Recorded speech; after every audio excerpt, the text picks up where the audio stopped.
जुलै महिन्याच्या सुरुवातीलाच मुंबईसह पश्चिम महाराष्ट्रात अतिवृष्टी झाली असली तरी राज्यातील विविध भागांमध्ये आत्तापर्यंत सरासरीपेक्षा कमी पाऊस झाला आहे। विशेषतः खानदेशामधील धुळे आणि नंदुरबार, मध्य महाराष्ट्रात अहिल्यानगर आणि सोलापूर, त्याचप्रमाणे पश्चिम विदर्भ आणि मराठवाड्यात काही भागांमध्ये पावसाचं प्रमाण कमी आहे। उद्यापासून राज्यातील बहुतांश भागांमध्ये पावसाच्या प्रमाणात लक्षणीय घट होण्याचा अंदाज असून ही परिस्थिती किमान पुढील 10 दिवस कायम राहण्याची शक्यता आहे, अशी माहिती मुख्यमंत्री कार्यालयाने दिली आहे।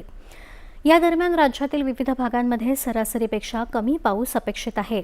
तसंच राज्यातील कमाल तापमानात वाढ होण्याची शक्यता नाकारता येत नाही। हवामान विभागाच्या प्राथमिक अंदाजानुसार जुलै महिन्याच्या दुसऱ्या पंधरवड्यात पहिल्या पंधरवड्याच्या तुलनेत पावसाचं प्रमाण अत्यल्प राहू शकतं, असंही सांगण्यात आलंय। शेतकऱ्यांनी हवामानाच्या या स्थितीनुसार शेतीचं नियोजन करावं।